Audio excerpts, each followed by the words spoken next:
Good morning guys! We're here at Strawberry Farm at inabail namin ang Strawberry Group 18. Sa package na yon may kasama ng 1 kilo na strawberry. Ayan. And yet, kasama namin dito si Charms.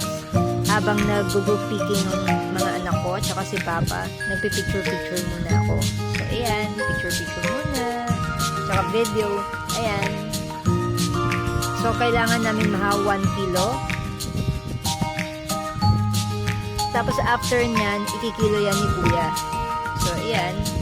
Namimili mo na. At sabi nga ni Kuya, mas maganda yung normal size pag namili kayo ng strawberry. Yun lang po. Thanks for watching!